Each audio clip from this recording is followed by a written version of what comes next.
Mari kita berdoa. Kami mengucap syukur Bapa di surga, terima kasih buat anugerah ini. Kami mengucap syukur Bapa di surga, terima kasih buat kemurahan, kebaikan Tuhan, kasih Tuhan yang Tuhan percayakan ada bagi kami, sehingga kami masih boleh ada sampai saat ini tanpa kurang suatu apapun. Itu semua karena kasih Tuhan dalam hidup kami. Pagi hari ini Tuhan, kami mau duduk diam sebagai seorang murid Tuhan. Kami mau mendengarkan kebenaran firman-Mu. Mari Bapak, sebelum kami mendengarkan firman-Mu, sekali lagi hamba berdoa, persiapkan setiap kami Tuhan, sehingga pada saat kami mendengarkan firman-Mu, kami merenungkan firman-Mu, kami mendapatkan pelajaran, kami mendapatkan remah, kami mendapatkan peneguhan yang berasal daripada Tuhan.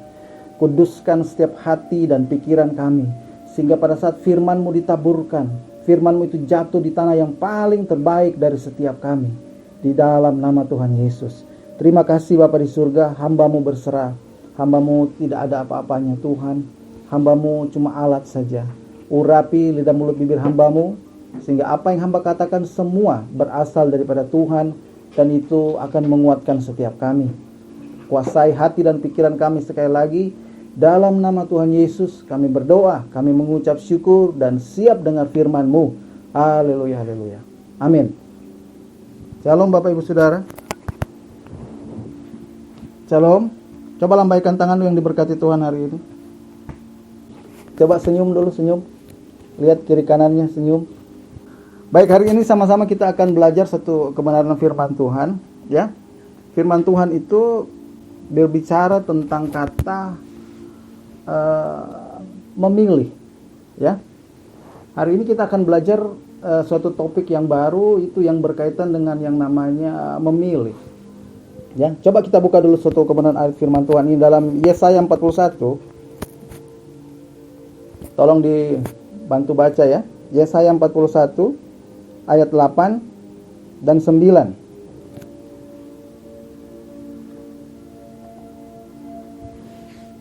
Sudah dapat katakan amin?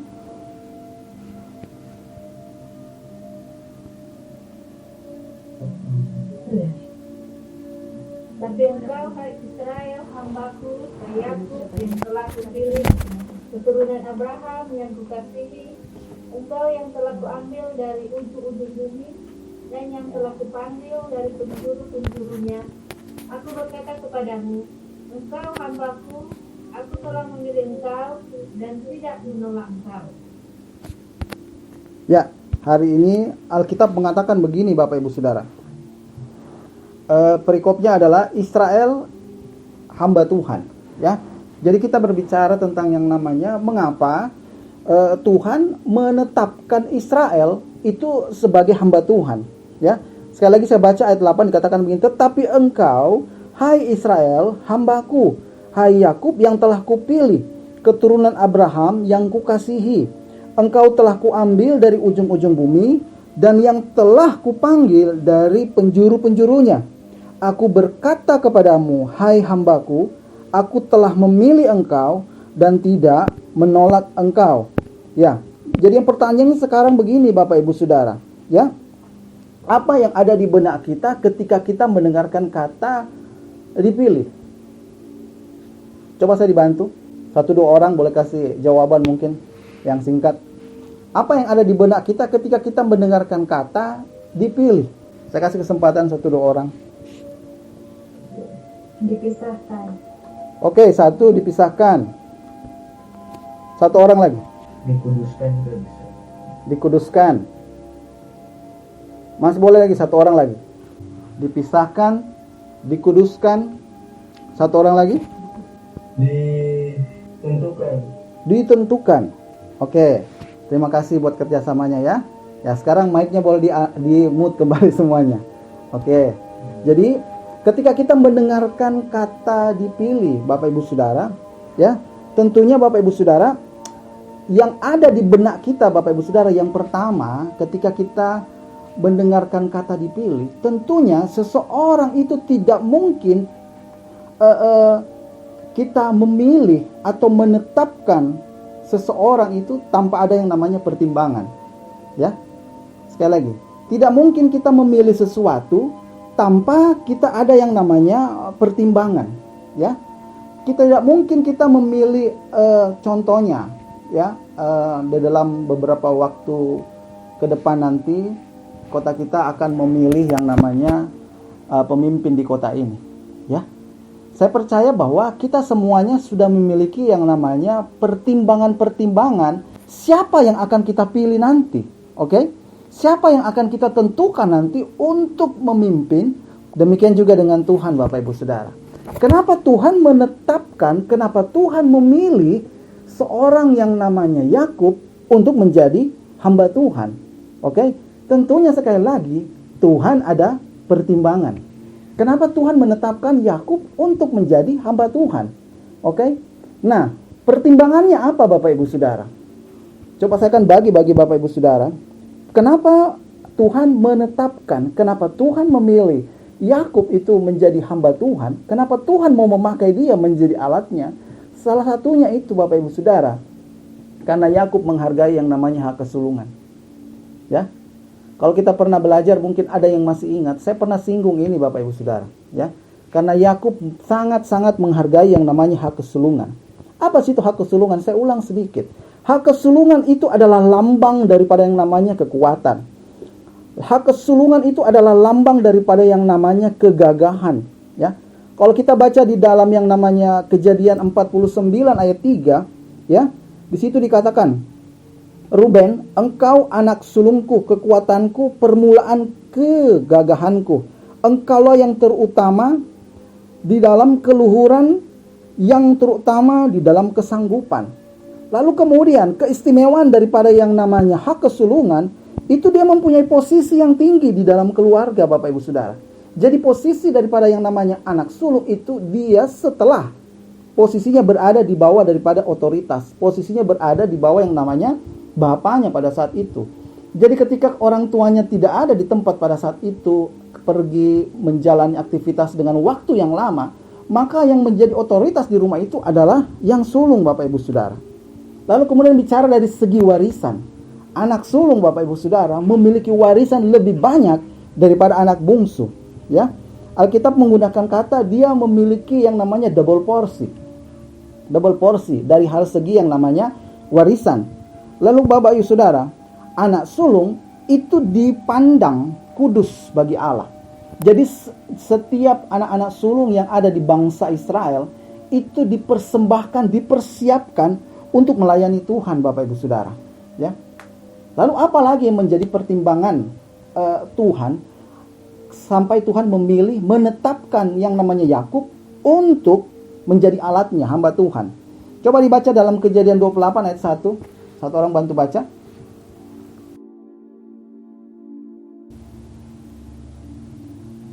Ya, dengan cepat. Kejadian 28 ayat 1. Silakan. Kemudian Ishak memanggil Yakub, lalu memberkati dia serta memesankan kepadanya, katanya, janganlah mengambil istri dari perempuan Kanaan. Ya, kita dengarkan baik-baik. Apa perintah daripada Ishak kepada Yakub? Jangan mengambil istri daripada wanita daripada orang Kanaan, ya. Jadi dalam hal ini Ishak memberikan perintah kepada anaknya, ya. Jadi dari ayat ini kita mendapatkan pemahaman bahwa Ishak mendengar perintah orang tuanya. Yakub adalah anak yang taat dengan orang tuanya. Jadi ini kriteria ya di mata Tuhan. Lalu kemudian Yakub ini adalah seorang yang sabar dengan proses. Katakan dengan saya, coba unmute semuanya. Katakan dengan saya bersama-sama, sabar dengan proses. Sabar dengan proses. Ya, dengarkan baik-baik ya. Tadi sudah kita dengarkan kesaksian-kesaksiannya. Ada banyak hal yang kita tidak mengerti di dunia ini. Ya. Kenapa hari-hari ini kita sudah berdoa, tapi kenyataannya fakta yang berbicara di depan mata kita sangat bertolak belakang dengan apa yang kita harapkan. Ya, hari-hari ini kita betul-betul masuk ke dalam yang namanya proses Bapak Ibu Saudara. Kalau engkau sekali lagi dengarkan baik-baik, mau menjadi orang-orang yang dipilih Tuhan, engkau harus belajar untuk sabar dengan proses. Sabar dengan setiap tahapan-tahapan proses kehidupan yang ada. Yakub adalah seorang yang sabar dengan proses. Alkitab mengatakan begini, untuk mendapatkan istri Bapak Ibu Saudara yang namanya Rahel, dia harus bekerja selama 14 tahun Bapak Ibu Saudara. Ya. Dari yang namanya Rahel, anaknya daripada Laban, ya. 7 tahun pertama Alkitab bilang dia bekerja tanpa upah Bapak Ibu Saudara. Tapi setelah 7 tahun dia bekerja, ternyata Laban bukan memberikan Rahel, tapi memberikan Lea. Untuk itu, karena kesetiaannya, karena kesabarannya, Alkitab bilang dia rela bekerja lagi selama 7 tahun. Dan total 14 tahun Bapak Ibu Saudara. Dia harus sabar, menunggu, menanti, supaya dia bisa mendapatkan istri yang sangat dinanti-nantikannya, ya, Rahel Bapak Ibu Saudara. Jadi ini adalah merupakan salah satu mungkin kriteria yang Alkitab katakan kenapa Tuhan menetapkan, kenapa Tuhan memilih Yakub menjadi hamba Tuhan Bapak Ibu Saudara. Jadi dari contoh ini Bapak Ibu Saudara, kita bisa mendapati Bapak Ibu Saudara bahwa Allah tidak menetapkan atau memilih seseorang untuk menjadi alatnya tanpa yang namanya kriteria. Oh, dia kan Allah, dia kan Tuhan. Suka-sukanya kalau Tuhan sudah mau menunjuk, suka-sukanya Tuhan. Bapak Ibu Saudara, Alkitab tidak berkata begitu. Tapi Alkitab menetapkan, Alkitab berbicara tentang yang namanya kriteria. Kenapa Allah menetapkan seorang yang namanya Israel untuk menjadi alatnya, ya? Jadi Tuhan tidak berlaku Bapak Ibu Saudara, tidak berlaku, tidak bertindak sesuka-suka Tuhan, tidak. Tapi dia berdasarkan apa yang dia lihat, apa yang dia pahami, apa yang dia pelajari. Kalau Bapak Ibu Saudara masih ingat tentang pelajaran seorang Daud, ya. Coba dulu satu orang baca kembali dulu di dalam Kisah 13 ayat 22. Ini karena kita berbicara tentang yang namanya dipilih. Kenapa Tuhan memilih menetapkan Daud untuk menjadi raja bangsa Israel? Kisah 13 ayat 22. Silakan. Setelah Saul disingkirkan, Allah mengangkat Daud menjadi raja mereka. Tentang Daud, Allah telah menyatakan, Aku telah mendapat Daud bin Isai, seorang yang berkenan di hatiku dan yang melakukan segala kehendakku. Ya, terima kasih Ibu. Perhatikan baik-baik, ya. Sekali lagi kita berbicara kenapa Tuhan berbicara tentang yang namanya kenapa Tuhan memilih menetapkan seseorang itu untuk menjadi alatnya. Di dalam Kisah Rasul 13 ayat 22 di situ dikatakan, Aku telah mendapat. Ya, garis bawahi kata mendapat Bapak Ibu Saudara. Ya, kata mendapat itu dipakai kata heurisko. Ya, kata heurisko ini memiliki pemahaman pengertian to find yang pertama. Ya, jadi dalam hal ini Bapak Ibu Saudara, Tuhan tidak menunjuk menetapkan Daud untuk menjadi suksesor daripada yang namanya Raja Saul itu tanpa yang namanya kriteria. Ya, jadi dalam hal ini Alkitab bilang Tuhan melakukan yang namanya pencarian, to find. Tuhan mencari apakah yang namanya seorang Daud ini benar-benar sesuai kehidupannya di mataku atau tidak. Makanya Alkitab bilang seorang yang berkenan di hatiku.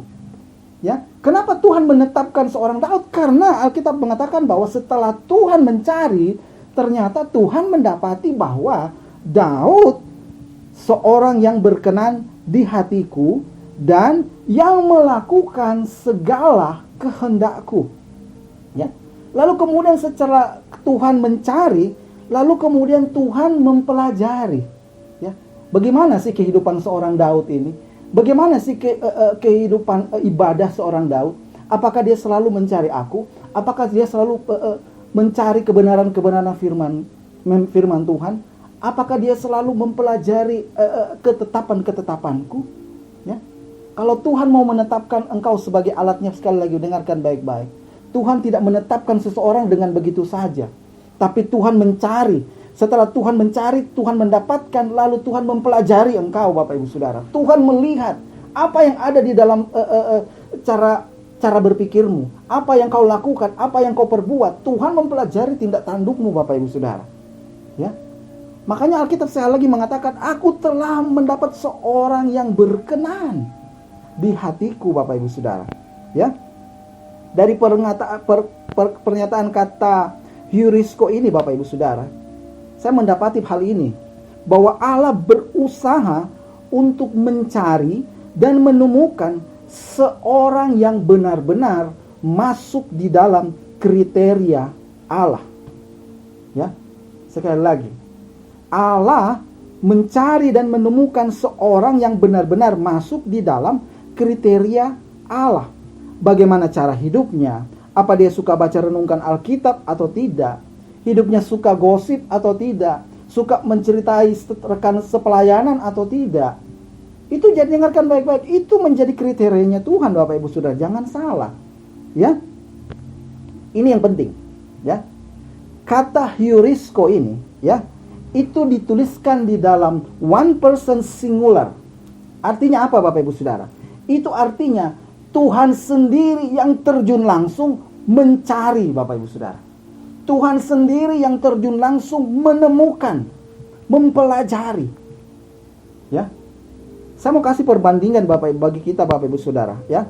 Biar kita ada landasan untuk kita berpikir, ada landasan untuk kita bisa memberi pertimbangan, ya. Di dalam bangsa Israel, Bapak Ibu Saudara, raja pertama yang diangkat oleh Tuhan itu adalah Saul, ya. Tuhan menetapkan Saul. Apa yang menjadi perbedaan yang sangat mendasar dari Raja Saul dan Raja Daud, Bapak Ibu Saudara, ya. Coba kita akan belajar sedikit. Coba satu orang bantu saya baca. Ini berbicara dari sisi memilih, ya. Berbicara dari sisi menetapkan. Coba satu orang buka dalam 1 Samuel 10 ayat 24.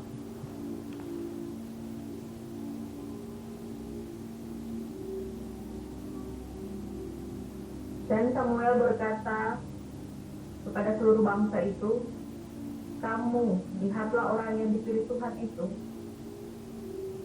Kamu lihatkah orang yang dipilih Tuhan itu? Sebab tidak ada seorang pun yang sama seperti dia di antara seluruh bangsa itu. Lalu bersoraklah seluruh bangsa itu. Demikian hidup raja. Ya, jadi Alkitab menuliskan di situ ada kata bahwa Saul dipilih Tuhan. Bapak Ibu Saudara garis bawahi kata dipilih Tuhan, ya. Dipilih Tuhan. Nah, dengarkan baik-baik. Apa yang menjadi perbedaan antara yang namanya Saul dan Daud? Kedua raja ini, Bapak Ibu Saudara, sama-sama dipilih Tuhan, ya. Sama-sama dipilih Tuhan sekali lagi. Tapi yang menjadi perbedaannya, Bapak Ibu Saudara tahu bahwa Raja Saul, dia memerintah di bangsa Israel itu cuma 2 tahun, Bapak Ibu Saudara. Sekali lagi, Raja Saul memerintah di bangsa Israel itu cuma 2 tahun. Kok kenapa bisa cuma 2 tahun, ya? Padahal Alkitab bilang di dalam ayat ini, Saul itu dipilih Tuhan. Tapi kenapa dia cuma memerintah di bangsa Israel cuma 2 tahun? Jawabannya ada di dalam ayat ini. Coba satu orang baca di dalam 1 Samuel 10 ayatnya yang ke-19. Satu orang baca lagi. 1 Samuel 10 ayat 19.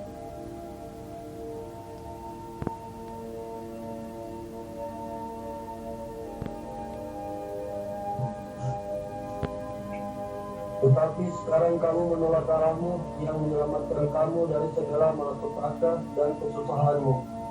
Tetap dengan berkata, tidak, angkatlah seorang raja atas kami, maka sebab itu berdirilah kamu di hadapan Tuhan menurut sukumu dan menurut kaummu.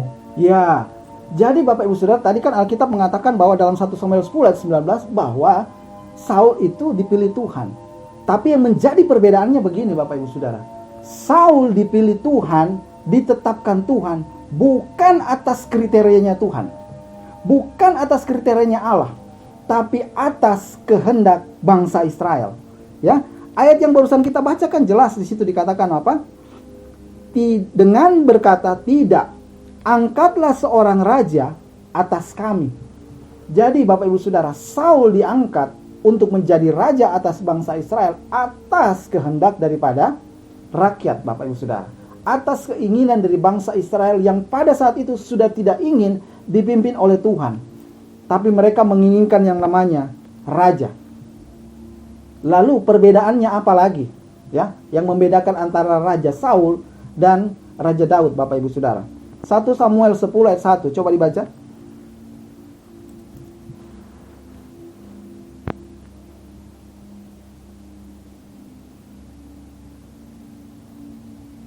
Satu Samuel 10 ayat 1. Lalu Samuel mengambil buli-buli berisi minyak, dituang dituangnya ke atas kepala Saul, diciumnya dia sambil berkata, "Bukankah Tuhan telah mengurapi engkau menjadi raja atas umatnya Israel? Engkau akan memegang tampuk pemerintahan atas umat Tuhan, dan engkau akan menyelamatkannya dari tangan musuh-musuh di sekitarnya. Inilah tandanya bagimu bahwa Tuhan telah mengurapi engkau menjadi raja atas miliknya sendiri." Ya, dari ayat ini kita bisa melihat bahwa ternyata Saul juga diurapi raja, diurapi dia sebagai raja oleh Tuhan, ya. Jadi Tuhan dalam hal ini memilih menetapkan Saul juga, dan Tuhan juga mengurapi dia. Nah, apa yang menjadi perbedaannya? Nanti saya akan bagikan bagi kita, Bapak Ibu Saudara. Sekarang kita lihat kepada yang namanya Raja Daud, ya. Apa perbedaan Raja Daud dan Raja Saul? Ya, perhatikan, saya akan baca 1 Samuel 13 ayat 14. Perhatikan, ya. Tetapi sekarang kerajaanmu tidak akan tetap. Tuhan telah memilih seorang yang berkenan di hatinya, dan Tuhan telah menunjuk dia menjadi raja atas umatnya, karena engkau tidak mengikuti apa yang diperintahkan Tuhan kepadamu. Ya, jadi sekali lagi, kenapa Tuhan memilih menetapkan Daud menjadi raja?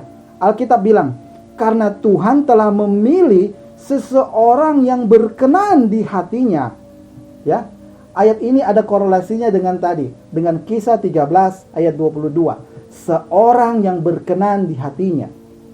Lalu kemudian 1 Samuel 16 ayat 13. Perhatikan lagi, saya baca lagi.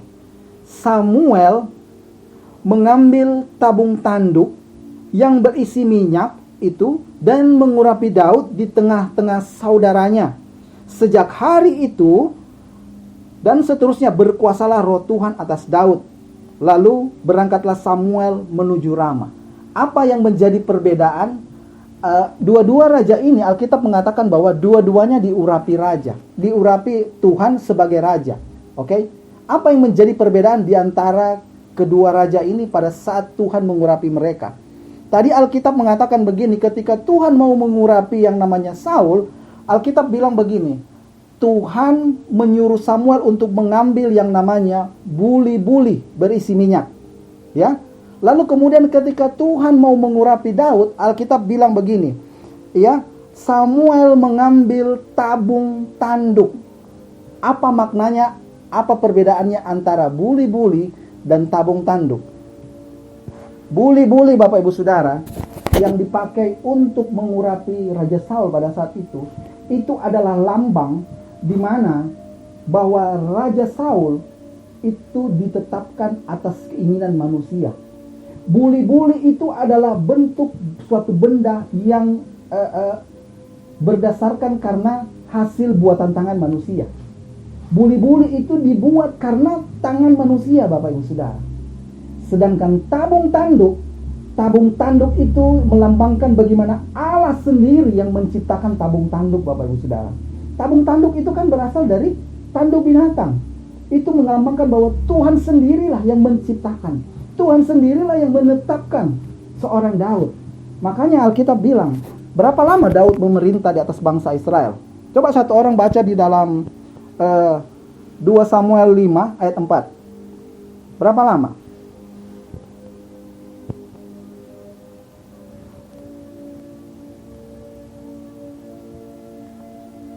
Dua Samuel 5 ayat 4. Satu orang bantu baca. Daud berumur 30 tahun pada waktu ia menjadi raja.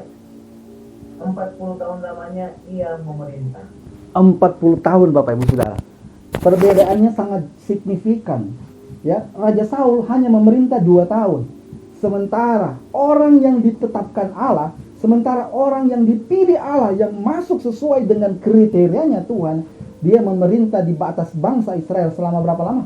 40 tahun. Jadi Bapak Ibu Saudara jelas ya, ada perbedaan yang sangat mendasar antara orang yang dipilih Tuhan dan orang yang ditetapkan dipilih oleh kehendak manusia. Jadi Bapak Ibu Saudara, jangan engkau takut hari-hari ini. Sekali lagi ya, jangan kita khawatir hari-hari ini dengan apa yang kita lihat di depan mata kita. Ya, Tuhan tidak sembarang menetapkan orang. Tuhan tidak sembarang memilih seseorang. Engkau dan aku, Bapak Ibu Saudara, Tuhan sudah menetapkan engkau dan aku menjadi anaknya. Ya, Tuhan sudah menetapkan kita semua itu menjadi anaknya, Bapak Ibu Saudara. Alkitab bilang, Bapak Ibu Saudara, kalau kita baca di dalam Yesaya 41 dan seterusnya, kita tidak perlu takut. Ya, tadi lagu yang sebelum firman Tuhan itu adalah lagu yang ada di dalam Yesaya 41, Bapak Ibu Saudara. Ya, kita tidak perlu takut karena Tuhanlah yang sudah memilih kita. Karena Tuhan yang sudah menetapkan kita, Bapak Ibu Saudara. Maka Tuhan sendiri akan bertanggung jawab dalam seluruh aspek kehidupan kita. Kenapa? Tuhan yang sudah melihat. Ada dasar, ada landasan kenapa Tuhan menetapkan kita menjadi anaknya. Seperti Tuhan memiliki landasan untuk memilih seorang Daud untuk menjadi Raja Israel. Nah, sekarang kita akan lanjut lebih jauh, Bapak Ibu Saudara. Ya, apa tujuan Allah memilih atau menetapkan seseorang? Ya, apa tujuan Allah memilih atau menetapkan seseorang untuk menjadi alatnya? Coba Bapak sama-sama buka dalam Yohanes 15. Satu orang baca. Yohanes 15 ayat 16. Bukan kamu yang memilih, tetapi akulah yang memilih kamu. Dan aku telah menetapkan kamu supaya kamu pergi dan menghasilkan buah. Dan buahmu itu tetap, supaya apa yang kamu minta kepada Bapa dalam namaku, diberikannya kepadamu. Ya, terima kasih. Ya, sekali lagi ya Bapak Ibu Saudara, saya baca. Bukan kamu yang memilih aku, tetapi akulah yang memilih kamu. Dan aku telah menetapkan kamu supaya kamu pergi dan menghasilkan buah, dan buahmu itu tetap, supaya apa yang kamu minta kepada Bapa di dalam namaku diberikannya kepadamu. Ya, jadi Bapak Ibu Saudara, tujuan Yesus memilih kita adalah supaya kita pergi. Ya, tujuan Yesus memilih kita, menetapkan kita, Bapak Ibu Saudara, adalah supaya kita pergi. Coba sama-sama di-unmute dan kita bilang sama-sama, pergi. Aku dipilih Tuhan supaya pergi. Ya, sama-sama 1, 2, 3. Aku dipilih Tuhan supaya pergi. Aku dipilih Tuhan supaya pergi. Iya, dan menghasilkan buah. Iya. Jadi Bapak Ibu Saudara dengarkan baik-baik. Itu statement yang keluar barusan kita ucapkan itu diklaim Tuhan ya. Tuhan menetapkan kita, Tuhan memilih kita supaya kita pergi dan kita menghasilkan buah. Ya, kata pergi Bapak Ibu Saudara itu dipakai kata hupago. Ya, sekali lagi, kata pergi itu dipakai kata hupago. Nah, kata ini itu dari dua suku kata, yaitu hupo. Hupo itu berbicara yang namanya under atau di bawah. Lalu kemudian ago itu artinya to lead, ya, memimpin. Jadi Bapak Ibu Saudara, to guide. Jadi kenapa Tuhan menyuruh kita pergi? Itu tujuannya supaya apa? Kita memimpin, kita membimbing, kita mengarahkan diri kita, Bapak Ibu Saudara. Ya, sekali lagi, tujuannya kenapa Allah menyuruh kita pergi? Tujuannya supaya apa? Kita memimpin, kita membimbing, kita mengarahkan diri kita, Bapak Ibu Saudara, untuk supaya apa? Menghasilkan buah. Ya. Jadi yang Tuhan tuntut dari kehidupan kita, Bapak Ibu Saudara, supaya apa? Kita menghasilkan yang namanya buah. Nah, apa yang dimaksud dengan kata buah ini? Ya, kata buah itu dipakai kata karpos. Sekali lagi, kata buah itu dipakai kata karpos. Ya, kata karpos ini dia sangat berhubungan erat dengan yang namanya bekerja. Kata karpos sangat berhubungan dengan yang namanya tindakan. Kata karpos berhubungan dengan yang namanya perbuatan. Jadi buah yang dimaksud Tuhan, Bapak Ibu Saudara, di dalam ayat ini itu berhubungan dengan kehidupan kita sehari-hari, berhubungan dengan yang namanya ketika kita sedang bekerja, Berhubungan dengan kita pada saat kita sedang berada di dalam yang namanya tempat pekerjaan kita. Apakah kita menghasilkan buah pada saat kita sedang berada di dalam tempat pekerjaan kita? Apakah kita sedang menghasilkan buah pada saat kita sedang bertindak melakukan sesuatu? Apakah kita menghasilkan buah ketika kita sedang melakukan berbuat sesuatu, Bapak Ibu Saudara? Jadi buah-buah itu, Bapak Ibu Saudara, itu sangat berhubungan dengan kehidupan kita. Buah yang diinginkan, Bapak Ibu Saudara, itu sangat, sekali lagi, Tuhan inginkan yang berhubungan erat dalam pekerjaanmu, berhubungan dengan tindak tandukmu, berhubungan dengan sikapmu, berhubungan dengan perbuatan kita, Bapak Ibu Saudara. Ya. Nah, sekali lagi sekarang kita mau lebih jauh, buah di dalam pekerjaan kita, apakah kita berada dalam tempat kita bekerja, menghasilkan buah atau tidak? Ketika kita bertindak, ketika kita lakukan sesuatu, apakah sudah sesuai dengan buah yang Yesus inginkan? Ya. Nah, sekarang menjadi pertanyaan kita sekarang begini, Bapak Ibu Saudara. Buah apa itu yang Yesus maksudkan? Ya. Tadi Alkitab mengatakan di dalam Yohanes tadi, pergilah supaya engkau menghasilkan buah dan buah itu tetap.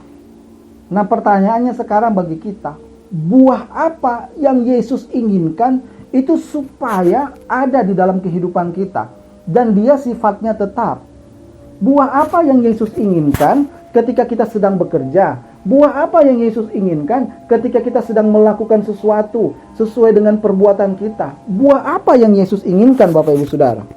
Coba sama-sama baca dalam Yohanes 15 ayat 17. Inilah perintahku kepadamu, kasihilah seorang akan yang lain. Ya, inilah perintahku kepadamu, kasihilah seseorang akan yang lain. Jadi yang Tuhan inginkan dari kehidupan kita, buah yang Tuhan inginkan dalam kehidupan kita pada saat Tuhan memilih kita, pada saat Tuhan menetapkan hidupmu menjadi alatnya, yang Alkitab katakan begini, Bapak Ibu Saudara, kasihi seorang akan yang lain. Ya.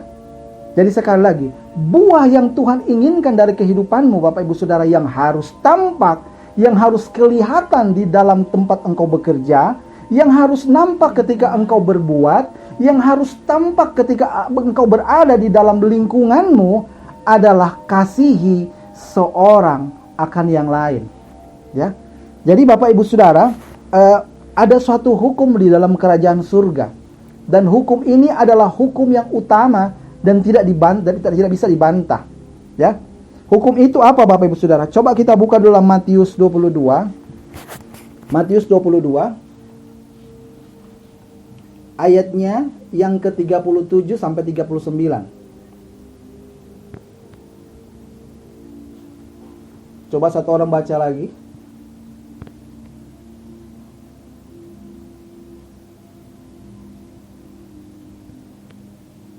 Matius 22 ayatnya yang ke-37 sampai 39. Jawab Yesus kepadanya, kasihilah Tuhan Allahmu dengan segenap hatimu dan segenap jiwamu. Itulah hukum yang terutama dan yang pertama. Dan hukum yang kedua yang sama dengan itu ialah kasihilah sama manusia seperti dirimu sendiri. Pada kedua hukum inilah tanggung seluruh hukum Taurat dan kitab para nabi. Ya. Jadi yang barusan ayat yang barusan kita baca, Bapak Ibu Saudara, itu adalah hukum yang mutlak yang ada di dalam kerajaan surga. Alkitab pertama katakan apa? Kasihilah Tuhan Allahmu dengan segenap hatimu dan dengan segenap jiwamu. Lalu kemudian yang sama dengan itu Alkitab bilang, Bapak Ibu Saudara, adalah kasihilah sesamamu apa? Manusia. Seperti engkau mengasihi dirimu sendiri, Bapak Ibu Saudara. Hari-hari ini, Bapak Ibu Saudara, ya. Ini sekali lagi, ini bukan kalau Tuhan izinkan problem ini terjadi, pandemi ini terjadi, ini sudah waktunya, Bapak Ibu Saudara. Kita harus mengaplikasikan ini. Kita harus menunjukkan kepada orang di luar sana bahwa aku ini loh orang yang dipilih Tuhan, bahwa aku ini loh orang yang ditetapkan Tuhan untuk menghasilkan buah. Buah itu harus kita impartasikan untuk orang lain. buah itu harus kita tunjukkan untuk orang lain. Yaitu apa? Belajar untuk mengasihi sesama kita. Kita sudah lihat orang lain sudah susah di sana, ya. Mereka sudah kekurangan, mereka butuh makan, mereka butuh pertolongan, ya. Tapi kita cuman ya duduk manis saja. Tapi Alkitab mengatakan begini, Bapak Ibu Saudara, belajar untuk mengasihi seseorang, belajar untuk peka dengan keadaan sekitarmu. Karena tadi Alkitab bilang apa? Buah itu harus nampak di mana? Di tempat di mana engkau bekerja, di mana lingkunganmu berada. Buah itu harus tampak di mana? Lewat perbuatanmu. Itulah yang harus kita tunjukkan, Bapak Ibu Saudara, sebagai orang-orang yang telah dipilih, sebagai orang-orang yang telah ditetapkan Allah untuk menjadi apa? Menjadi alatnya Tuhan. Jadi sekali lagi, buah yang Tuhan inginkan dari kehidupan kita, Bapak Ibu Saudara, adalah belajar untuk mengasihi sesama kita. Ya. Mungkin kita tidak bisa memberikan dalam bentuk yang namanya materi, tapi mungkin kita bisa memberikan yang namanya di dalam bentuk yang lain, ya kan? Pertolongan, bentuk kasih kan tidak selamanya berbentuk materi, tapi yang namanya bentuk mempraktekkan kasih itu ada banyak hal, Bapak Ibu Saudara. Jadi sekali lagi, belajar untuk mengasihi sesama itu adalah hukum wajib yang ada di dalam yang namanya kerajaan surga. Jadi itu bukan, Bapak Ibu Saudara, cuma slogan. Belajar untuk mengasihi orang lain, belajar untuk mengasihi sesama, itu bukan cuma slogan, tapi itu adalah hukum undang-undang dasar kerajaan surga yang harus kita praktekkan sebagai orang-orang yang telah dipilih, sebagai orang-orang yang telah ditetapkan. Nah, apa hasilnya, Bapak Ibu Saudara? Ketika kita pergi, lalu kita menghasilkan buah-buah kasih itu, lalu buah-buah kasih itu menetap terus. Jadi sekali lagi, buah-buah kasih yang Tuhan tetapkan dari kehidupan kita, itu sifatnya sekali lagi bukan temporal, ya. Tapi Alkitab mengatakan buah-buah kasih itu harus sifatnya apa? Harus tetap, Bapak Ibu Saudara, ya, sampai selamanya. Itu menjadi gaya hidup, Bapak Ibu Saudara. Itu menjadi karakter kita. Orang melihat bahwa ternyata orang yang kehidupannya dipilih Allah untuk menjadi alatnya Tuhan, orang yang kehidupannya yang dipilih Allah untuk menjadi wakilnya, itu kelihatan, nampak dari apa? Karakternya. Nampak dari kehidupannya sehari-hari, yaitu buah, bagaimana dia mengasihi sesamanya, Bapak Ibu Saudara. Nah, apa dampak ketika dia melakukan itu, Bapak Ibu Saudara? Dia pergi, dia menghasilkan buah, dan buahnya itu tetap. Coba minta tolong satu orang baca lagi Yohanes 15 tadi. Coba dibaca sekali lagi.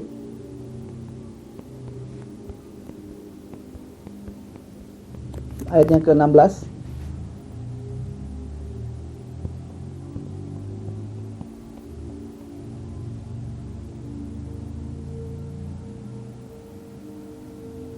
Yohanes 15 ayat 16.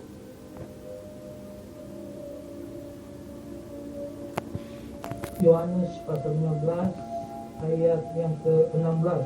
Ya.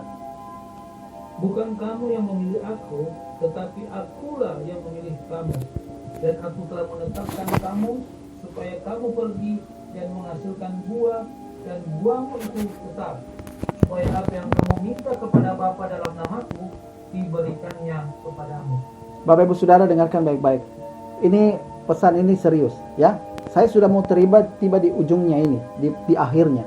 Perhatikan, apa yang kita sudah lakukan, Bapak Ibu Saudara, ketika Tuhan sudah menetapkan kita, ketika Tuhan sudah memilih kita, menetapkan kita supaya kita pergi dan kita menghasilkan buah, dan buah itu tetap, ya, di mana Tuhan menetapkan kita untuk belajar untuk mengasihi sesama kita. Dengarkan baik-baik. Ketika kita sudah melakukan hal itu, maka Alkitab bilang, supaya apa yang kamu minta kepada Bapa di dalam namaku diberikannya kepadamu. Jadi Bapak Ibu Saudara, sebagai orang-orang yang telah dipilih Allah, ditetapkan Allah, ketika kita mempraktekkan ini apa yang telah Tuhan tetapkan, kita belajar untuk mengasihi sesama kita. Dengarkan baik-baik. Ketika engkau berdoa, itu doamu akan dijawab Tuhan. Ya, mungkin hari-hari ini Bapak Ibu Saudara, kita sudah berdoa, kita sudah meminta kepada Tuhan dengan sungguh-sungguh. Tapi ternyata faktanya berbeda. Korban semakin banyak orang yang terjangkit. Mungkin kita harus introspeksi Bapak Ibu Saudara. Apakah kita sudah mempraktekkan kita belajar mengasihi orang lain atau tidak? Ya. Karena Alkitab sudah mengatakan, ketika kita belajar untuk mengasihi orang lain, maka pada saat engkau berdoa, apa saja yang kamu minta, Alkitab bilang, apa saja, garis bawahi kata ini, apa saja yang kamu minta. Ya. Itu artinya apa Bapak Ibu Saudara? Bapak Ibu Saudara berandai-andailah sendiri. Apa saja itu yang kamu minta kepada Bapa di dalam namaku, diberikannya kepadamu. Asal dengarkan baik-baik. Lakukan apa yang telah Tuhan perintahkan. Hukum undang-undang dasar kerajaan sorga itu harus mutlak wajib kita praktekkan Bapak Ibu Saudara. Jadi mungkin hari-hari ini kalau kita berdoa, mungkin hari-hari kita bisa melihat bahwa kok sepertinya doaku belum dijawab Tuhan. Kok sepertinya kita berdoa untuk kota Tomohon, kok sepertinya belum juga dijawab Tuhan. Malah korban semakin banyak. Kita harus introspeksi Bapak Ibu Saudara. Apakah kita sudah melakukan hal ini atau tidak? Belajar mengasihi sesama atau tidak? Mungkin kita sudah mengatakan bahwa, oh ya, aku mengasihi Tuhan, aku melayani Tuhan, aku selalu berdoa. Tapi sekali lagi dengarkan baik-baik. Kalau kita sudah melakukan itu, lalu pertanyaan berikutnya, kita sudah mengasihi sesama kita atau belum? Ya. Jadi sekali lagi Bapak Ibu Saudara, saya sudah selesai. Sebagai orang-orang yang dipilih, ditetapkan Tuhan, engkau itu adalah pribadi-pribadi yang sudah masuk di dalam kriterianya Tuhan. Jadi mau tidak mau mutlak belajar untuk mengasihi orang lain harus kita praktekkan Bapak Ibu Saudara. Amin firman Tuhan.